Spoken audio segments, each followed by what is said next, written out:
themselves. Well, Kaylee, I want to congratulate you because you're thinking about these problems and active. And let me ask you the fundamental question in this field. Okay. This is the hard one. Do you have a principle that permits you to determine when we should intervene in other countries and when we shouldn't?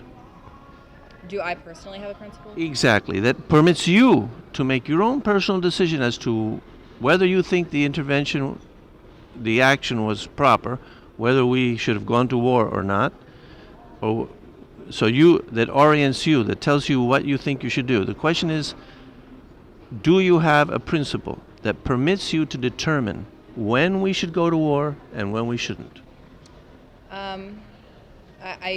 I can't really say that there's one rule or like a litmus test or anything like that to say Okay. like if we meet these criteria then we should go to war.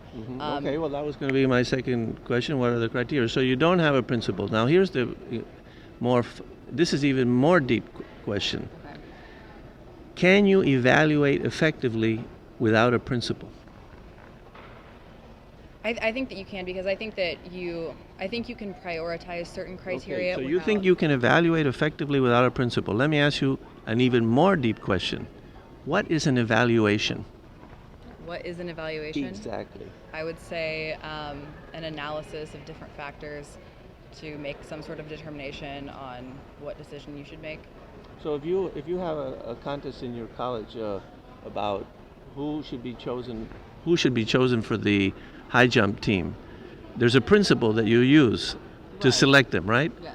Those that jump higher are preferred to those that jump lower, Yes. right? That's the principle. So you have a general rule, and then you apply it to a specific candidate, how high he jumps, Yes. and then you get a result. Yes. And that is a proper evaluation because it's based on a principle. Right. But if there is no principle, you can't evaluate effectively. You know why? Because all evaluations are deductive reasoning. They're the application of a general rule to a specific situation. It's deductive. It's a syllogism. So, if you don't have a principle, you cannot evaluate effectively. In fact, you're not really evaluating. You're just going by arbitrary feeling or whim, or there's nothing that you can point at to explain the rationale.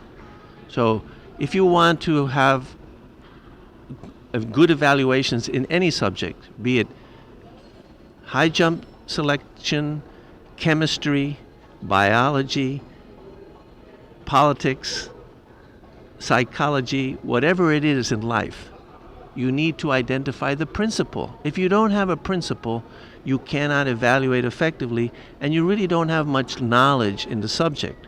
So my recommendation is focus on determining what is the right principle to use to determine whether to go to war or not.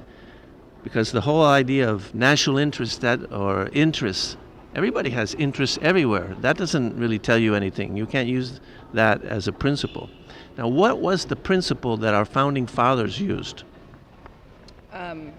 Just to clarify, I think I mistook your original question in terms of the principle. I thought you were saying is there like one reason why we should go to war? And my response was that there are several, there are many factors. There's the cost. There's obviously like the cost of collateral damage, and then the cost of how is it going to affect the region that you're in. What's the principle?